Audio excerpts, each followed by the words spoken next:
우리 하나님과 더욱 친밀해지는 귀한 은혜를 누리시기를 주님의 이름으로 축원합니다. 오늘 로마서 9장 1절부터 18절까지 우리가 함께 읽었는데요. 9장부터 11장까지의 말씀은 사도 바울의 동족이었던 이스라엘 민족의 구원에 관한 이야기입니다. 바울은 부르심을 받은 이후에 여러 지역을 다니면서 복음을 전했지만 이방인들이 그 복음을 잘 받아들인 반면에 그의 동족인 유대인들, 이스라엘 민족 대부분은 복음을 받아들이지 않고 거절했습니다.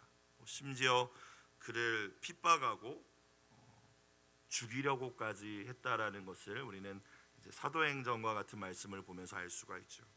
사도행전 13장 45절 46절을 제가 봉독하겠습니다.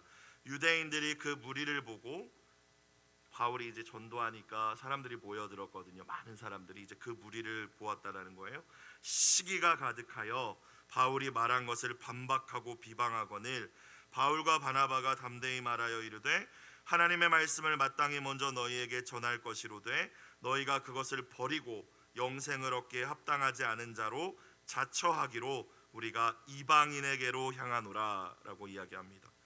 사실 근데 바울이 이 이야기를 여러 번 하거든요.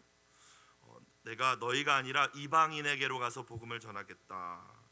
사실 이 말은 안타까움에서 나온 말이었습니다. 정말 그가 자신의 동족 이스라엘 유대인들을 포기했다라는 의미도 아니었고요. 또 미워하거나 증오했다라는 의미는 더더욱 아니었습니다. 왜냐하면 그가 이렇게 말한 이후에도 선교 여행을 이어갈 때마다 언제나 바울이 가장 먼저 들어갔던 곳은 회당이었죠. 회당, 유대인들의 회당. 회당을 찾아가서 그곳에 모인 유대인들에게 먼저 복음을 전하고자 했습니다. 그러나 결과는 언제나 안타깝게도 어떤 성읍에 들어가서 복음을 전하든지 유대인들에 의해서 쫓겨나고 핍박당하고 고난을 당하게 됩니다.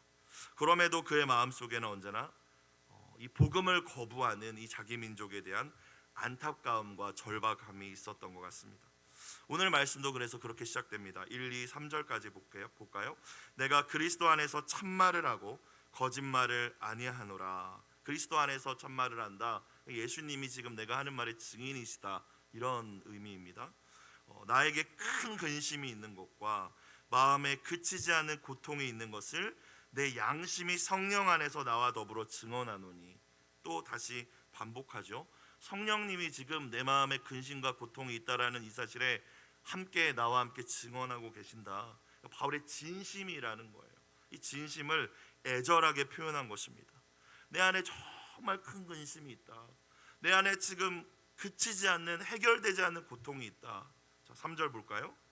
나의 형제 곧 고륙의 친척을 위하여 이스라엘 백성을 의미합니다. 내 자신이 저주를 받아 그리스도에게서 끊어질지라도 원하는 바로라. 바울에게 있었던 큰 근심, 마음에 그치지 않는 고통은 무엇으로 인한 것이었습니까?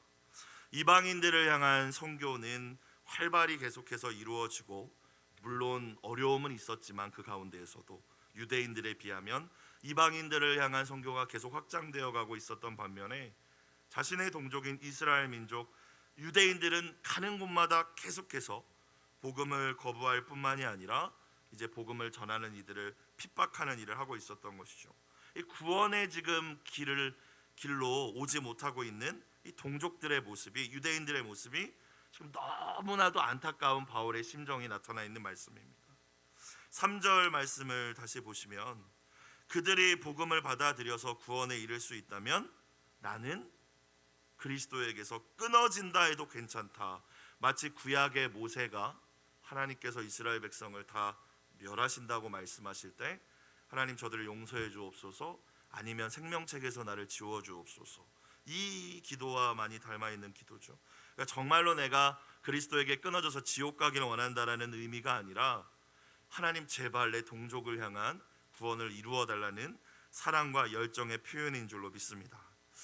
그가 어쩌면 이방 선교에 목숨을 다한 이유도 이제 계속해서 내일 말씀, 모레 말씀 11장까지 가면 이 사도 바울이 하나님의 구원의 섭리를 알고 있었거든요.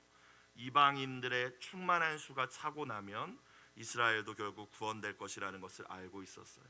그래서 물론 그가 하나님께 받은 은혜와 사랑에 대해서 감사하여서 이방인의 사도로 충성을 다했지만 자신의 민족 동족을 사랑하는 마음으로 또 이방인을 향한 선교에 충성을 다하지는 않았을까도 생각해 봅니다. 왜냐하면 많은 이방인들이 주님께로 돌아오면 이젠 다시 유대인들이 회복되는 때가 이르기 때문이죠. 아무튼 그의 마음 가운데에는 이 영혼을 향한, 특별히 동족을 향한 이 뜨거운 열정이 있었어요. 구원받지 못한 내 동족, 내 가족, 내 친족. 오늘 여러분의 마음속에 또 저의 마음속에 있는 근심은 무엇으로 인한 것입니까? 오늘 말씀의 바울과 같이 복음을 거부하고 구원받지 못한 이들을 향한 마음에 그치지 않는 고통이 정말 있으십니까? 목사인 저는 또 맡고 있는 중고등부 아이들이 정말 예배의 자리를 떠나고 코로나 이후로 회복되지 않은 것을 보며 바울과 같은 이 애절함이 있는지 돌아보면서 오늘 말씀을 묵상할 수 있었습니다. 믿지 않는 가족들, 회복하고 있지 못하는 이웃과 친구들을 향한 애통함과 타는 듯한 애절함이 우리 가운데 있는지 이 아침 돌아볼 수 있기를 주님의 이름으로 축원합니다.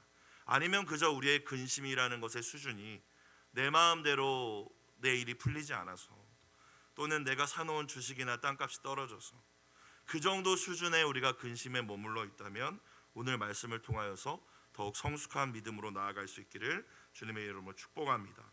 이스라엘 민족은 여러분들이 다 알고 계시는 것과 같이 세상의 모든 열방과 민족으로부터 하나님께 선택받은 민족이었습니다. 하나님께서는 그들을 통하여서 그들만 사랑하신 것이 아니라 그들을 통하여서 세계 모든 열방이 하나님의 나라가 되고 또 하나님을 알기를 원하셨죠. 그래서 그들을 부르시고 시내산에서 언약을 맺으실 때에 너희는 내 제사장 나라가 되라 라고 말씀하십니다. 다리를 놓는 나라가 되라. 먼저 믿는 자들에게 하나님께서 선택하시고 은혜를 주신 것은 세상을 향하여, 믿지 않는 자들을 향하여 너가 다리를 놓아라 라는 하나님의 사명이 있음을 깨달으시길 주의 이름으로 축원합니다. 이스라엘도 마찬가지였다라는 거예요. 하나님께서 귀히 여기셔서 그저 긍휼로, 오늘 말씀을 보니까 그저 하나님의 주권적인 선택으로 이스라엘을 선택하셨고 제사장 나라를 삼으신 것이죠. 4절 5절을 보면 그래서 그들이 하나님께로부터 받은 영적인 축복과 특권들에 대해서 나와 있습니다. 4절, 그들은 이스라엘 사람이라. 그들에게는 양자됨과 하나님께서 많은 민족 가운데 그들을 선택하셨다라는 거예요. 여기서 양자됨은 이제 그리스도로 인하여서 우리가 하나님의 자녀가 되었다라는 개념과는 다른 개념입니다. 이스라엘이 선택받았다라는 의미가 있어요. 그리고 영광과, 시내산에서 이스라엘 민족에게 또 모세에게 하나님의 영광을 나타내시지 않았습니까? 이스라엘에게만 그렇게 보여주셨죠. 언약들과 수많은 언약들, 십계명을 비롯한 또 율법들, 또 여러 가지 제사를 통해서 하나님께 나올 수 있도록 해주셨죠. 예배와 약속들이 있고 이 구약의 모든 것들이 이 이스라엘에게 주셨다라는 거예요. 이 말씀과 언약과 심지어 실제로 하나님께서 현현하시고 영광 가운데 나타나시는 그 은혜도 이스라엘이 누렸다라는 거예요. 5절, 조상들도 그들의 것이요 믿음의 조상이라고 우리가 알고 있는 아브라함과 이삭과 야곱, 이 믿음의 선조들도, 족장들도 다 이스라엘 혈통에 있지 않습니까? 육신으로 하면 거기다가 그리스도께서 그들에게서 나셨습니다. 육신으로 하면 또, 하지만 예수님은 인간일 뿐만이 아니라 또 하나님이심을 또 바울이 또 이야기를 하죠. 그는 만물 위에 계셔서 세세의 찬양을 받으신 하나님이시라. 자, 어찌 되었건 이 이스라엘이 받은 하나님의 선택으로 말미암아 받은 이 영적인 축복이 어마어마하다는 것입니다. 그런데 하나님의 언약 백성인 이 이스라엘이 복음을 거부했죠. 자기 백성 가운데 오신 예수님을 영접하지 않았습니다. 그리고 사실 지금까지도 일부분의 유대인들은 예수님을 믿는 그 믿음을 갖게 됐다라는 이야기도 들리긴 하지만 여전히 대부분의 유대인들은 예수님을 메시아로 인정하지 않고 그 메시아를 여전히 기다리고 있는 상황입니다. 자, 이 모습을 볼 때에 하나님이 선택하신 백성인데, 하나님이 선택하신 이스라엘인데 마치 실패한 것처럼 보입니다. 하나님이 이들을 통하여서 이루시겠다고 하는, 열방을 회복시키시겠다고 했던 그 약속이 잘못된 것처럼 보입니다. 이스라엘의 구원이 점점 희미하게 보이니까 그들을 향한 약속이 무효화되고 취소되어야 하지는 않을까, 이런 생각들이 있었던 것 같아요. 그에 대해서 바울이 오늘 뭐라고 이야기합니까? 6절 말씀입니다. 그러나 하나님의 말씀이 뭐하여진 것 같지 않도다? 패하여진 것 같지 않도다. 우리 하나님의 말씀은 결코 취소되거나 실패하지 않는 반드시 성취되는 말씀임을 믿으시길 주의 이름으로 축원합니다. 하나님의 말씀은 패하여지지 않습니다. 우리가 그것을 제대로 깨닫지 못할 뿐입니다. 그래서 오늘 바울은 하나님께서 주시는 성령의 감동과 지혜를 가지고 이 이스라엘이라는 것을 풀어냅니다. 혈통적인 이스라엘, 그것이 참 이스라엘이 아니라 하나님의 주권적인 하나님의 선택, 또 하나님의 은혜 안에서 믿음으로 말미암아 새 이스라엘이 있다라는 이야기를 하는 거죠. 그렇기 때문에 이 언약 백성에게 주셨던 하나님의 약속, 하나님의 말씀은 취소된 것이 아니다, 여전히 이루어져 가고 있다라는 걸 강조하는 것입니다. 하나님은 언제나 말씀하시고 그 말씀을 이루시는 신실하신 분이시며 풀은 마르고 꽃은 시들지만 주님의 말씀은 영원한 줄로 믿습니다. 바울은 혈통이 아니라 하나님의 뜻, 즉 하나님의 주권 안에서 택하심을 받은 이들이 이스라엘이라고 이야기를 합니다. 언약 백성이 인간의 행위에 의해서, 의지에 의해서, 혈통에 의해서가 아니라 하나님의 선택과 약속을 통하여 세워지는 것이기 때문에 혈통적으로 꼭 유대인이 아니라고 해도 약속 안에 있는 이들이 언약 백성 이스라엘이라는 것이죠. 그렇기 때문에 지금 당장 혈통적 이스라엘이 복음을 거부하고 그들의 구원이 희미해진 것처럼 보여도 하나님의 약속은 계속 성취되어 가고 있다라고 바울은 이야기하는 것입니다. 7절 이후로 바울이 구약의 여러 가지 경우를 예로 들고 있죠. 먼저 들었던 예는 아브라함과 이삭입니다. 7절부터 9절. 또한 아브라함의 씨가 다 그의 자녀가 아니라 오직 이삭으로부터 난 자라야 너의 씨라 불리리라 하셨으니 곧 육신의 자녀가 하나님의 자녀가 아니요 오직 약속의 자녀가 씨로 여기심을 받느니라. 약속의 말씀은 이것이니 명년 이때에 내가 이르리니 사라에게 아들이 있으리라. 하나님이 아브라함 혈통이면 다 내 언약 백성이다라고 말씀하신 적 없다라는 거예요. 하나님의 약속을 통하여서 태어난 이삭을 통하여서 이루어지는 민족이 언약 백성이다. 그러니까 약속, 하나님의 택하심이 중요하다라는 이야기를 하고 있는 거죠. 여러분, 만약에 아브라함으로부터 태어난 모든 혈통적인 모든 그 어떤 종족들이 다 언약 백성이었다면, 그냥 언약 백성이 된 것이라면 이스마엘 있잖아요. 서자이긴 하지만 첫 번째 자녀입니다. 그리고 성경을 보면은 아내 사라가 죽은 이후에 아브라함이 후처를 또 얻어서 또 수많은 자녀들을 낳습니다. 근데 그들은 언약 백성 아니거든요. 그러니까 혈통이 아니라는 거예요. 하나님의 언약에 의해서, 선택에 의해서, 은혜에 의해서 결정된다라는 이야기를 하고 있는 것입니다. 10절 이후에는 이제 야곱과 에서 이야기를 하죠. 10절. 그뿐 아니라 또한 리브가가 우리 조상 이삭 한 사람으로 말미암아 임신하였는데 그 자식들이 아직 나지도 아니하고 무슨 선이나 악을 행하지 아니한 때에, 이제 태중에 있을 때에 택하심을 따라 되는 하나님의 뜻, 하나님의 선택에 의해 달려 있었다는 거예요. 행위로 말미암지 않고, 다시 한번, 오직 부르시는 이로 말미암아 서게 하려 하사, 하나님의 선택에 의하여서 이 백성, 구원받은 백성, 언약 백성이 결정되었다는 말씀을 하시는 것입니다. 12절. 리브가에게 이르시되 큰 자가 어린 자를 섬기리라 하셨나니 기록된 바 내가 야곱은 사랑하고 에서는 미워하였다 하심과 같으니라. 자, 유대인들의 표현에서 미워한다는 덜 사랑한다라는 의미가 있습니다. 그 복음서에도 나오듯이 부모와 형제를 미워하지 않으면 내 제자가 되지 못하고, 미워한다는 건 덜 사랑했다라는 거예요. 그러니까 어쨌든 야곱과 에서 중에 하나님은 야곱을 선택했다는 것입니다. 혈통과 또 인간적인 생각으로 하면은 쌍둥이 중에 장자는 에서잖아요. 그들의 어떤 행위도 아니고, 그들의 어떠함이 문제가 아니고, 또 혈통도 문제가 아니고, 하나님이 주권적으로 그렇게 택하셨다라는 것입니다. 그리고 야곱을 통하여 하나님은 이스라엘 민족을 시작하시죠. 전적으로 하나님의 주권에 의한 것이라는 이야기를 하고 있는 거예요. 야곱의 입장에서 보면요, 완전히 전적인 하나님의 은혜이죠. 이것을 깨달으라고 오늘 말씀을 주신 것입니다. 마태복음에 등장하는 예수님의 족보를 생각해봐도 그렇습니다. 그냥 혈통만 쓰여진 것이 아니지 않습니까? 다 장자들의 이름이 기록된 것이 아닙니다. 시아버지와 동침한 다말의 이름, 여리고의 기생이었던 라합의 이름, 모압 여인이었던 룻의 이름, 우리아의 아내 바세바의 이름까지도 기록되어 있죠.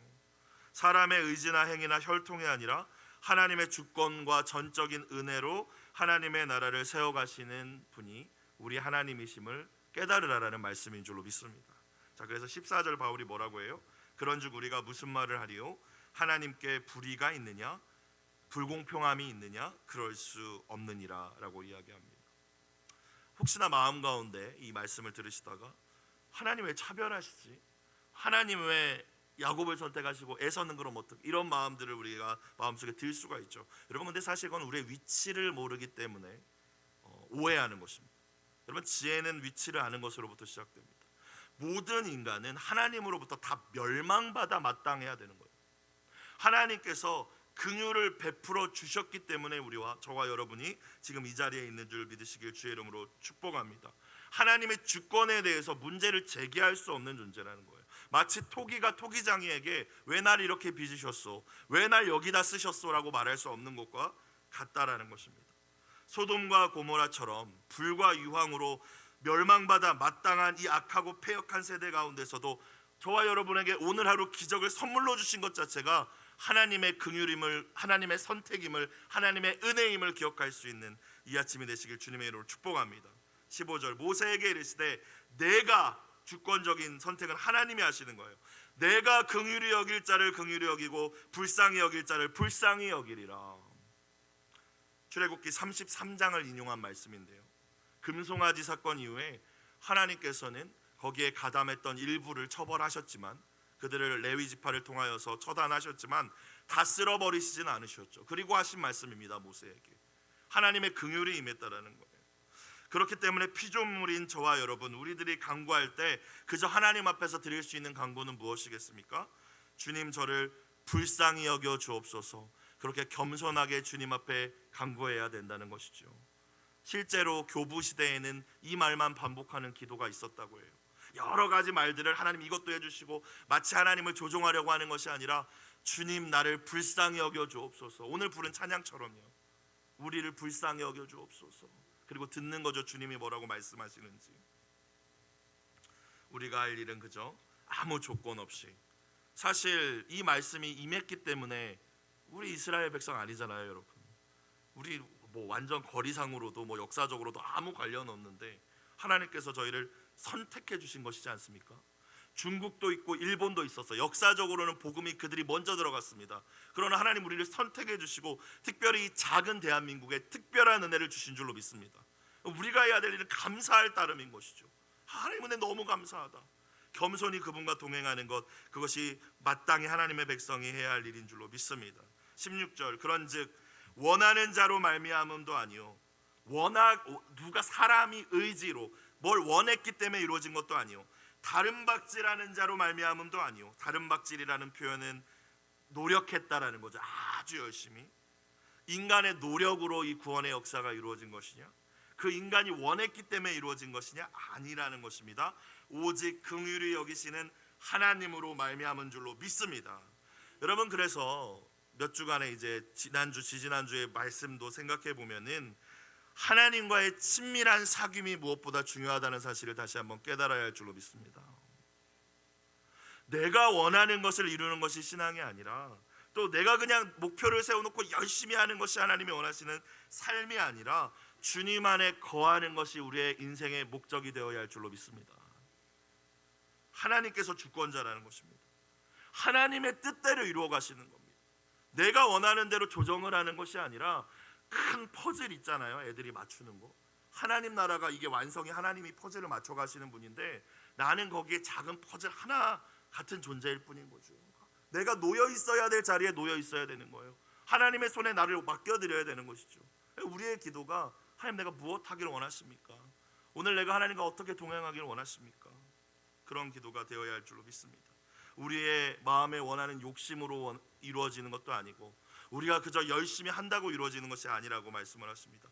하나님이 그분의 뜻 아래서 이루어 가시기 때문에, 여러분, 성실하게 살지 말라는 말씀이 아니라 하나님의 뜻을 알고 하나님의 마음을 알고 하나님께 충성할 수 있는 저와 여러분이 되시길 주님의 이름으로 축원합니다. 중고등부가 총동원 주일에 많은 친구들이 왔었는데 몇 주간 계속 출석 인원이 떨어지는 거예요. 막 연락도 하고 하는데 애들이 계속 안 오는 거예요. 막 늦잠 자고 여러 가지 뭐 시험 기간 뭐 여러 가지 이유를 대면서. 근데 이게 계속 줄어드니까 마음이 너무 제가 힘들었어요. 그래서 지난주 말씀, 주일 말씀, 목사님 말씀 듣고 듣는 기도, 물어보는 기도를 해야겠다 해서 어제 이제 그런 기도를 했습니다. 하나님, 고민이 됩니다. 하나님 제가 어떻게 해야 될까요? 제가 무엇 하기를 원하십니까? 했을 때 하나님께서 주신 말씀은 어떤 프로그램 해봐라, 뭐 어떻게 사역을 해봐라가 아니라 그냥 주일 주셨던 말씀을 다시 저에게 말씀해 주셨어요. 은철아, 네가 지금 여전히 내려놓지 못하고 있는 즐거움들, 세상의 즐거움들 조금 더 내려놓고 나랑 조금 더 친밀해질 수 있지 않을까? 그러면 안 되겠니? 이 말씀을 주셨어요. 그래서 어제 뭐 핸드폰 보는 시간 더 줄이려고 하고 하나님과 좀 친밀해지려고 좀 하루를 이렇게 살아보려고 노력했었던 것 같습니다. 이것이라는 것이죠. 우리의 열심과 내가 원하는 걸 향하여 달려간 열심이 아니라 하나님의 손에, 하나님의 주권에 모든 것이 달려 있음을 믿고 그분의 음성에 귀 기울이실 수 있기를 주님의 이름으로 축원합니다.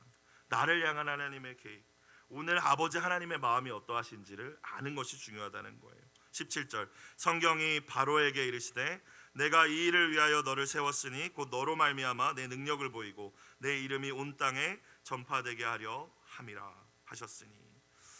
출애굽기 말씀을 생각해 볼까요? 모세가 바로를 찾아가서 하나님께서 내 백성을 보내라고 하셨습니다 라고 말하자마자 마냐 바로 왕이 그래 가 라고 했다면 출애굽기에 기록되어 있는 수많은 이적들과 하나님이 하나님 되시는 사건들이 기록되지 못했을 거예요. 그런데 하나님께서 바로의 완악함과 교만함을 아셨고 그를 내버려 두시죠. 하나님이 죄짓게 일부러 조작하신 것이 아니라 그가 교만하고 완악했는데 특별히 그가 돌이킬 수 있는 은혜를 베풀지 않으셨다는 겁니다. 교만한 대로 내버려 두셨다는 거예요. 그래서 그를 통해서 무엇을 하고자 한 것이 하나님의 뜻이라고 말씀하십니까? 17절 다시 보시면 내 능력을 보이고 내 이름이 온 땅에 전파되게 하려 함이라. 이제 이스라엘을 가나안으로 인도하시는 이 과정 가운데에서 단순히 이스라엘이라는 한 민족을 자유를 주고 그들에게 땅을 주는 것이 목적이 아니라 말씀드렸듯이 열방이 하나님을 아는 것이 하나님의 목적이지 않습니까? 계획이고 이 이집트도 하나님은 사랑하시죠. 이 애굽아 바로야 너희가 섬기는 이집트의 그 신들이 나일강의 신, 빛의 신, 이런 신들, 개구리 닮은 신, 이 신이 너희의 신이 아니라 내가 여호와 하나님이 신이다, 하나님이다, 이걸 보여주신 거예요. 10가지 재앙이 다 그것을 나타내지 않습니까? 이집트의 신이 얼마나 허망한 것들인지. 홍해를 갈라지는 사건도 마찬가지였습니다. 그들의 완악함을 통하여 바로왕의 완악함을 하나님께서 도구 삼으셔서 하나님의 되심을 드러내셨죠. 마지막 18절, 그런즉 하나님께서 하고자 하시는 자들을 긍휼히 여기시고 하고자 하시는 자를 완악하게 하시느니라. 오늘 말씀을 통하여서 우리가 붙잡아야 될 것이 무엇입니까? 하나님 나를 긍휼히 여겨주셔서 감사합니다라는 고백이 먼저 있어야 할 줄로 믿습니다. 여러분, 우리를 완악하게 하셨다면 이 자리에 누가 있을 수 있겠어요? 이 새벽에 긍휼을 나에게 베풀어 주신 거예요.